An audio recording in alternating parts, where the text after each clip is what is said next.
Right, Oval fans, we had a very good episode this week, Season 5, Episode 13, A Snake in the Grass. I'm going to give it a solid 8.5 out of 10. The promo for next week looks pretty dang good as well. So, we're not wasting any time. We're going to jump right in. The episode starts off with Kyle going into Donald's office just to give him a brief recap of the search for Jason in the White House. Hey, so it turns out that the phone call, which I thought came from the White House, was not actually from the White House. We tore this place apart from top to bottom, and we couldn't find Jason. And let's be honest here, even if Jason was at the White House and made the phone call, I think he knows every nook and cranny even better than the agents that work there. That's just my opinion. And they pretty much come up with the conclusion Sam was probably the one who arranged the phone to ping like that and then send them on a wild goose chase. So from there, they talk about, wanting to handle Sam, but while he's working with the vice president, they can't really do anything right now. The conversation switches up to Kyle asking about the whole situation about, hey, you know what?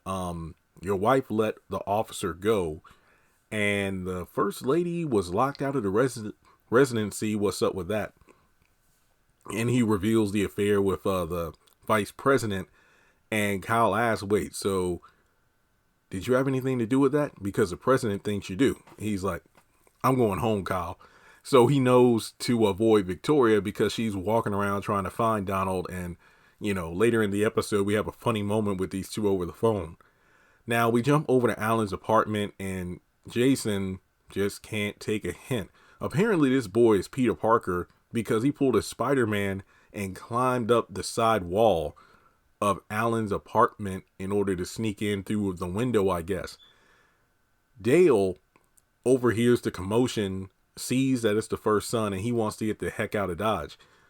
Dale tries to, flee, but Alan's like, look, just calm down. Go in the kitchen, make the kids something to eat, because Jason's like, wait, who is this? I don't like this. I'm like, bro, what? Is it one of those things where Alan can't have any friends or you think Dale's going to, squeal? But then when Dale is trying to flee, Kyle is on the other side of the door, and it looks like he was waiting for Dale to come over to his place, but, he hadn't done that yet. So Dale is freaked out, but he is, I guess, protecting Jason. So it's like, you know what? Let me just tell you that I was going to come over to your place, but you got impatient. So then he opts to go. And from there, Alan is freaked out because he's searching his apartment, the bathroom, under the bed, in the closet, but Jason just split. I don't know. Did this dude just climb out of the window and he's hanging on the side of the building again? I have no idea. Do you think he's gone for good? Who knows? I mean, if I were Alan, but then again, it's hard to even get Jason to listen. But I mean, this dude's like, hey, I've been taken care of by housekeepers and chefs my whole life. I can't make it on these streets. I don't know. It's like all Alan would have to say is like, bro, I've been getting into some trouble myself, and it's like, Secret Service agents always stopping by here, Kyle and a few other people, so you staying here isn't a good thing. And Jason might show up again for all he knows, which wouldn't surprise me. I can see now Alan will be asleep, and then Jason will be standing right over him. I could see that happening.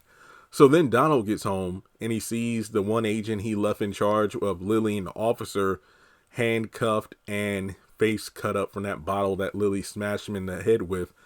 And Donald, basically punches him and kicks him out. And then Lily's like, hey, I'm sorry about that, rookie. Here's the key. And while this was a good scene in itself, it just felt a bit repetitive because it's the same thing between Donald and Lily all the time. Lily's like, why are you like this? It's like you're not a man, but then you don't fit, you're not a woman or whatever. And it's like, why don't you be free, come out and yada, yada, yada. And hey, karma's going to come to get you. So while this has been like the first relevant Lily moment of the entire season, it's kind of just the same thing we've been seeing for the past 2 or 3 seasons between the two. So from there, we go over to Priscilla's place, and Alonzo comes in, and Alonzo is, he's still working with Priscilla, and he just gives her a rundown of everything from, Hunter's overdose to his kidney problems to the situation involving, the the two guys from the pharmacy, Antonio and Kareem, and he's breaking it all down, and then he shifts gears. Yeah, so the first lady's actually sleeping with the vice president. Wait, what? Priscilla's like, you should have led with that. So in the midst of the conversation, there's a ping on Alonzo's watch and lets him know, like, oh, somebody's at your front door, and it's Nancy. So Priscilla tells him to sneak out the back. Nancy comes in, and I did a video on this yesterday, but this is prime Priscilla problems. Wait, triple P, PPP. This is exactly why Priscilla is in the predicament she's in. And there are three key moments. Number one, when Nancy's like, sorry, I didn't mean, I know you got a lot going on right now and you ain't got time for my drama. No, it's fine. Come on. And that reminds me of season 1, where Priscilla was so open to listen and help everyone around her, except for her own husband. Anytime he wanted to talk or, wanted to get intimate, she was too tired. She didn't want to deal with it. And that's Priscilla. It's like, she will make sure everyone around her is taken care of, but she won't keep her own house in order. And then from there, Nancy recounts what happened with Richard. He brought his daddy into my house. Okay, the house you pay no bills in. Yeah, you're a homemaker and that's fine. But keep in mind, go back to season 1 after Richard. Didn't he get shot when Kareem and Barry were fighting over the gun and were in the hospital? And then it was like they have no savings because Nancy was giving the money to her sister to hide the secret about Picky. And the way Nancy said is like, oh, he had the audacity to bring his daddy into my house. Wow. And then, oh, he said some things to me he had never said before. Like, you didn't deserve to be called certain things. And then, well, I just packed my bag and then I left. And then Priscilla's like, wait, he didn't kick you out, did he? And I'm thinking to myself, even if Richard did, who are you to judge when you've kicked Sam out? And even worse, you had him beaten up. You had that hot pot of water or grits or whatever you're going to throw on him. And look, love the actress, but I say that all the time, which is fact. But Priscilla is just a walking contradiction. And it's just pitiful because of how in your face it is. Like, she tells people advice, she gives people all this advice on, hey, you ought to forgive that person or, or whatever. And look how you're acting with your man. And it's ridiculous. It truly is. And don't worry, there's another fumble that I think Priscilla does later in the episode, but we'll get to that in just a moment. So after the scene at the house, we go over to Simone, and Priscilla does give her a quick call. Why in the world did she think it was a good idea, now of all times, to say, hey girl, I just wanted to let you know, it's true. He is cheating. And if you want to know how I knew when Sam, got into a situation like that, get close enough to him to see if you can get her, a smell of Victoria on him. And when Eli gets home, he's all tired from his day at work, which we all know is like he's concerned after Hunter found out about the affair. And Simone tries to be intimate. It's like, no, I'm just going to go upstairs, take a shower and whatnot. So then she gets on the phone, calls Priscilla and confirms, yep, you're right. I smell it. Hey, girl, look. Calm down. You got to stay cool, because if you blow up now, it's going to mess up the entire thing, and we need to take her down. And we know on the promo for next week, that is not the case whatsoever, because she's drinking and she's going all the way off on Eli. Yet again, Priscilla giving out advice that she does not follow. She has not been cool since the beginning of season 2, when she found out about Sam and the first lady. Priscilla just needs to do better. I don't know. So then we make a quick trip over to Max and Sam.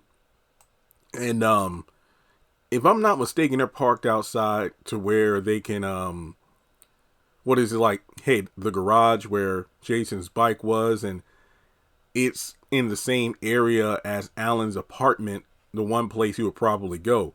And Max brings up the possibility of Alan maybe, being a player on the other side. And Sam is like, I think he's on our side, but you're right. We got to keep our options open just to make sure. But then, Nancy calls Sam about what was it? The bartender calling her to say, hey, your husband's here. He's been drinking a lot. Somebody needs to come pick him up. But Nancy, being, in the situation she's in, she asked Sam to do it for her. And, hey, just let him know I'm not at home. I'm at Priscilla's. And if he wants me to come home, I'll come, but I won't come before that. So then, it's funny because Max takes a few jabs at Sam by mentioning, hey, Bobby let your boy go. And he did a good job getting information out of him. And don't worry, Sam, you go take care of what you got to do. I'll call Bobby for backup. So then we got Victoria, and probably my favorite scene of the episode. She is flustered that she was treated the way she was, not allowed to go to the residency. And she wants Donald to come handle it. But then Donald is smug, like, hey, we'll do it tomorrow. We just had a long day. And you know what? Hey, you shouldn't have been banging the first or letting the vice president bang you in the Oval. So there's nothing I could do. And you could just tell he's enjoying being this smug about it. So we go over to the bar. Sam checks on Richard, who is just a fun drunk. And he's basically recounting everything. Nancy betraying him, his dad. He warned her all the time about him being like just a con artist, a slime ball. And Nancy still fell for it anyway. He's sad about the Barry situation. And then, Sam mentions, his own screw ups, cheating on Priscilla. I just lost interest in her and, I wanted something else. Basically, it boils down to, just not having sex. And as a result, he allowed himself to fall for the first woman to throw herself at him. And Richard's like, you shouldn't have done that. You messed up, Sam. And then he manages to get him out of it. This was just a good scene because, it's not often we see just the guys just kind of talking about what's been going on in their lives, because usually there's so many crises going on that this was a nice little quiet scene. And then they head back to Richard's because, Sam needs to sleep on his couch. And from there, we go over to Hunter's room where the wife of the DEA agent who had the drugs laced is in his bedroom with the new character, Agent Isaac, portrayed by the same actor who played Paris on Sisters. And Alonzo watched the conversation unfolding. And, to be blunt, this woman is clearly attracted to Hunter. And just like Antonio, she wastes no time telling him everything she knows. Mainly due to the fact there's some marital issues going on, so she doesn't mind dropping dime on her husband. She pulls out her phone and, lets Hunter listen to some recorded phone conversations that she recorded without her husband knowing. And it's clear as day, Victoria's on the phone with this guy, orchestrating the plan to bring him down. So this is pretty wild. It really is. And she's like, I would do anything for a man as fine as you. And then he gets the gun from Alonzo and says, go down the hall or wherever my wife is staying and blow her brains out. I can't do that. It basically, she meant, I would do anything for you sexually, but not murder. So from there, well, thanks for your help, but I'd recommend you to find a new husband. And she's like, well, can I at least get a week to collect his life insurance? And Hunter's like, I like her. Expedite the insurance for her. And that was it. And then we pretty much end things off with Agent Isaac getting his first assignment because Donald told Victoria, because she's like, I got kicked out of the residency by some agents and whatnot. I don't even know who they are. Basically, Hunter contacted the previous president and then got his people to come work for him. So, man, this is going to be good. He basically says, look, find my wife, arrest her, and drag her ass here to me. Whew. Folks, next week looks fire. But yeah, this week, we had a pretty solid episode. Let me know your thoughts in the comment section below. Like and subscribe, and I'll catch you in the next video.